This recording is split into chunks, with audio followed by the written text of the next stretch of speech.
Hello everyone, welcome to our YouTube channel Prashant Education Hub.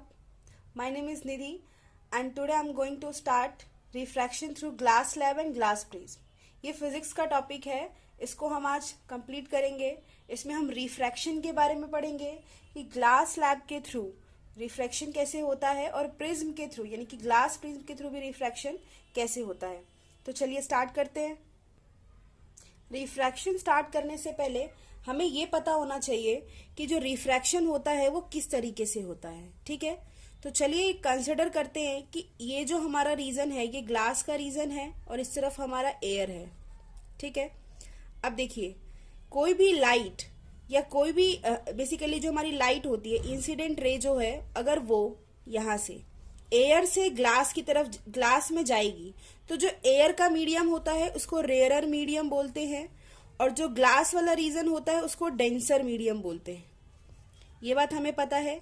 अब देखिए इसमें क्या होता है कि जब कोई भी इंसिडेंट रे कहां से रेयरर मीडियम से डेंसर मीडियम में जाती है तो ये क्या होती है, टुवर्ड्स द नॉर्मल बेंट होती है, टुवर्ड्स द नॉर्मल. अब नॉर्मल कैसे बनाते हैं, जैसे कि ये हमारा सरफेस है तो सरफेस के परपेंडिकुलर हमें एक लाइन खींचनी होती है तो नॉर्मल बन जाता है. ठीक है, तो देखिए ये हमारा नॉर्मल है. ठीक है, अब नॉर्मल से वो क्या होती है, टुवर्ड्स द नॉर्मल यानी कि नॉर्मल की तरफ बेंट होती है. तो ये हमारा नॉर्मल है. तो ये कुछ इस तरीके से इस तरीके से ये क्या होगा, हमारा रे जो है वो नॉर्मल के टुवर्ड्स बेंट हो जाएगा. ठीक है, ये हमारा नॉर्मल है, इसी के टुवर्ड्स क्या हुआ, ये बेंट हुआ. तो हमें ये ध्यान रखना है बस कि जब मीडियम रेयर टू डेंसर हो तो जो हमारी इंसिडेंट रे होती है, जो इंसिडेंट रे होती है ये टुवर्ड्स नॉर्मल बेंड करती है, टुवर्ड्स नॉर्मल बेंट होती है. ठीक है, दूसरा केस ले लेते हैं. जब हमारा जो रे होगा वो डेंसर से किस में जाए, रेयरर में जाए. तो उसमें क्या होगा, ये जो है हमारा, इसमें देखिए ये मैंने ग्लास स्लैब की सरफेस बना लिया है. अब जो हमारी लाइट है वो यहां से जा रही है, रे यहां से जा रही है. तो मैंने इस तरीके से कुछ रे बनाया, इंसिडेंट रे. अब देखिए अब ये जो रे है जब ग्लास स्लैब से यानी कि डेंसर मीडियम से रेयरर मीडियम में जाएगी तो ये away from the normal move करती है. कैसे, पहले हम नॉर्मल ड्रॉ करेंगे. नॉर्मल कैसे ड्रॉ करते हैं, सरफेस के परपेंडिकुलर. तो सरफेस के परपेंडिकुलर मैंने नॉर्मल ड्रॉ कर लिया. अब ये हमारा क्या है, नॉर्मल है, तो नॉर्मल से अवे बेंड करती है. तो यहां से ये क्या हो जाएगी, अवे जाएगी इस तरीके से. ठीक है, तो इसको बोलते हैं कि जब डेंसर से रेयरर मीडियम में हमारा रे जाता है, इंसिडेंट रे जाता है, तो ये क्या करता है, away from the normal, away from the normal bent करता है. ये बात समझ आ रही है. ये मैंने आपको इसलिए बता दी है क्योंकि जब हम अभी प्रिज्म और ग्लास स्लैब के बारे में पढ़ेंगे तो उसमें मैं कुछ इस तरीके का यूज करूंगी तो शायद आपको उस वक्त समझ ना आए, इसलिए हम उसको स्टार्टिंग में समझ रहे हैं. ठीक है, अब चलिए स्टार्ट करते हैं प्रिज्म से. चलिए ग्लास स्लैब और प्रिज्म इन दोनों के बारे में पढ़ेंगे तो पहले ग्लास स्लैब के बारे में पढ़ते हैं. ये जो मैंने आपको दिखाया है रेक्टेंगुलर शेप, ये क्या है, हमारा ग्लास स्लैब है. अब इस ग्लास स्लैब में क्या होता है कि देखिए यहां पर क्या हो रहा है कि ये जो हमारी रे है इसको क्या बोलेंगे, इंसिडेंट रे.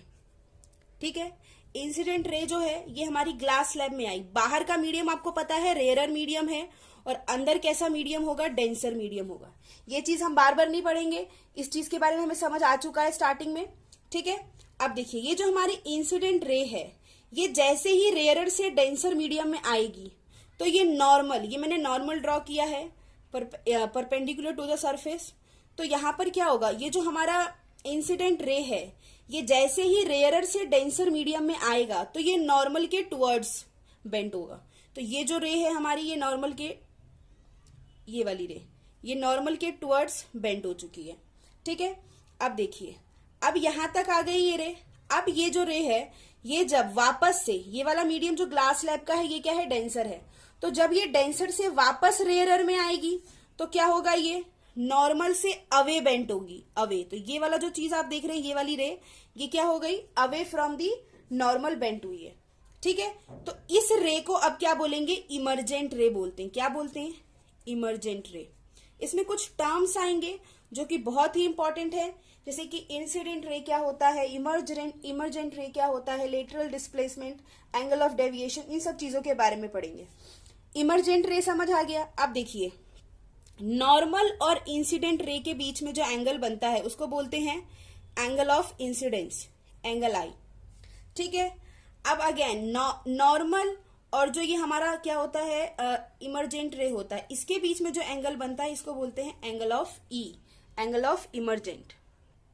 नेक्स्ट देखिए, अब यहां पर जो हमारा नॉर्मल जो कि डेंसर मीडियम में है, तो ये नॉर्मल और ये हमारी जो रिफ्रैक्टेड रे है, एक्चुअली में इंसिडेंट रे जब डेंसर मीडियम में आती है तो उसको हम फिर रिफ्रैक्टेड रे बोलते हैं, ठीक है। तो ये जो रिफ्रैक्टेड रे और हमारा क्या है नॉर्मल के बीच में क्या है, यहाँ पर एंगल जो बना है इसको बोलते हैं एंगल आर, ठीक है।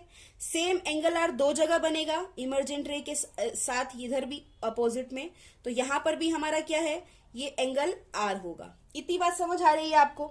अब देखिए यहां पर होता क्या है, यहां पर एक कंडीशन ये है कि हमारी इंसिडेंट रे कुछ इस तरीके से आ रही थी यहां पर, क्योंकि बीच में ग्लास प्रिज्म था, सॉरी ग्लास स्लैब था, तो यहां पर क्या हुआ कि जो हमारी रे थी वो क्या हुई, टुवर्ड्स द नॉर्मल बेंट हो गई। ऐसा मान लेते हैं कि यहां पर ग्लास स्लैब नहीं होता, अगर ग्लास स्लैब नहीं होता तो ये जो रे होती ये सीधी सीधी इस तरीके से चली जाती, जिसको मैंने डॉटेड लाइन से शो किया है। ये बात समझ आ रही है आप सभी को, ठीक है। अब देखिए, अगर यहां पर ग्लास स्लैब नहीं होता तो ये जो लाइन, ये जो हमारी रे होती ये सीधी इस तरीके से स्ट्रेट लाइन में चली जाती, ठीक है।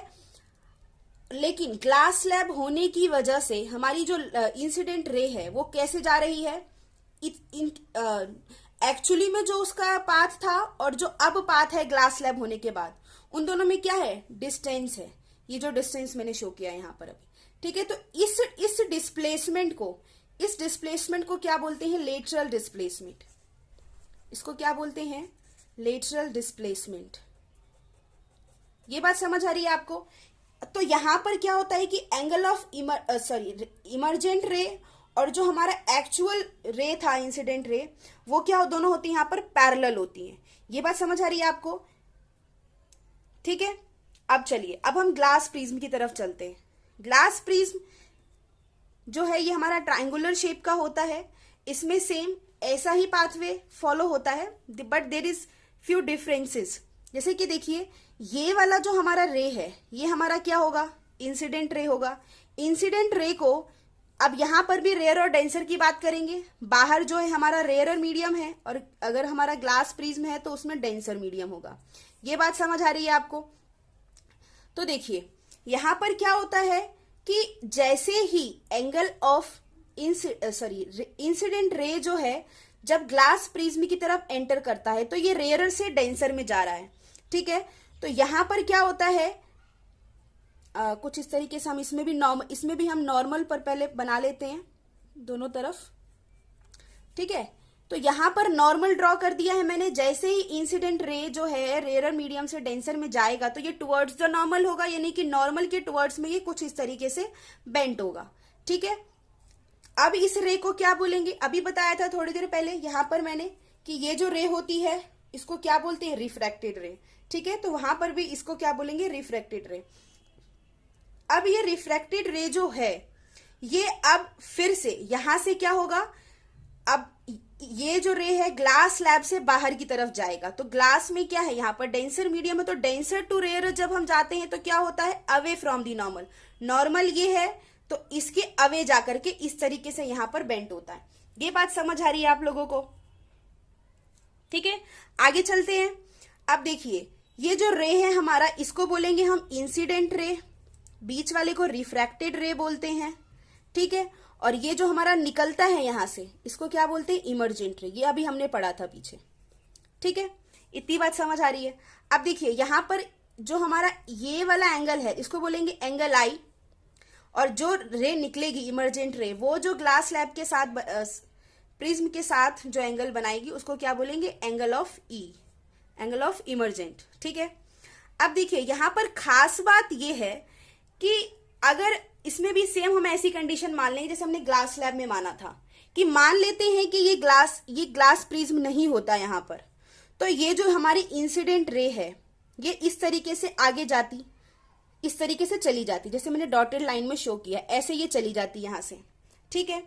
क्योंकि यहां पर ग्लास प्रिज्म है, इसलिए अब ये कैसे जा रही है, यहां से जा रही है। तो अगर मैं इसको और ऊपर एक्सटेंड करूं तो ये कहीं यहां पर मीट करेगी, ये बात समझ आ रही है आपको, इस जगह पर ये मीट करेगी। तो ये जो एंगल बनता है ये, इसको क्या बोलते हैं, angle of deviation.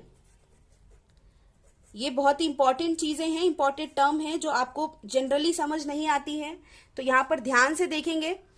Angle of, ये क्या है हमारा, एंगल ऑफ डेविएशन। उसके बाद देखिए यहां पर एंगल आई के अपोजिट में एंगल आर बनता है, इस तरफ भी बनेगा, दोनों तरफ, ये हम ग्लास स्लैब में पढ़ चुके हैं।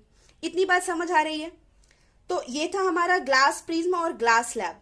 अब एक चीज यहां पर ये है कि इन दोनों के बीच में डिफरेंस क्या होता है, ठीक है। इन दोनों में डिफरेंस ये होता है कि जब एंगल ऑफ इंसिडेंट और यह जो हमारा इमर्जेंट रे है ये एक टाइम पर मीट करती है, अगर यहां पर प्रिज्म नहीं होता तो ये दोनों मीट करती, तो ये दोनों एक दूसरे के पैरेलल नहीं करती होती हैं, ये क्या होती है, एक दूसरे को मीट करती है। ये बात समझ आ रही है आपको। लेकिन इसमें क्या होता है ग्लास स्लैब में, यहां पर अगर ग्लास स्लैब नहीं होता तो ये हमारा इंसिडेंट रे इस तरीके से चला आता, ठीक है, सीधे सीधे, और ग्लास स्लैब होने की वजह से हमारा इमर्जेंट रे ऐसे आ रहा है। तो ये जो दोनों लाइंस होती हैं ये क्या होती है, पैरेलल होती हैं। ये बात समझ आ रही है आपको। यहां पर ये पैरेलल होती है और इस जगह पर ये पीछे मीट करती है, अगर यहां पर ग्लास प्रिज्म नहीं होता तो। ये बात समझ आ रही है। उसके बाद इसमें लेटरल डिस्प्लेसमेंट होता है, इसमें नहीं होता है।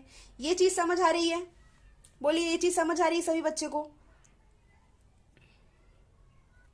तो इस चीज को हम यहां पर कैसे बोलेंगे कि ये जो हमारी इंसिडेंट रे है ये इमर्जेंट रे के साथ पैरेलल होती है, but in case of glass prism यहां पर क्या होता है कि जो हमारे इंसिडेंट रे होती है और जो इमर्जेंट रे होती है ये पैरेलल नहीं होती है। तो ये जो है नॉट पैरेलल, क्या क्या पैरेलल नहीं होते हैं, इंसिडेंट रे जो है वो किसके साथ, इमर्जेंट रे के साथ पैरेलल नहीं होते। इस केस में क्या होता है कि इंसिडेंट रे जो है पैरेलल टू इमर्जेंट रे। ये बात समझ आ रही है आपको, ठीक है। चलिए, तो हमारा ग्लास स्लैब और ग्लास प्रिज्म के थ्रू रिफ्रैक्शन कैसे होता है हमने इसको आज सीखा है। Thank you for watching our video and please subscribe our channel. और अगर आप ज्यादा इंफॉर्मेशन चाहते हैं तो प्लीज हमारे टेलीग्राम चैनल को फॉलो कीजिए, इसका लिंक आपको डिस्क्रिप्शन में मिल जाएगा। Thank you for watching our video again.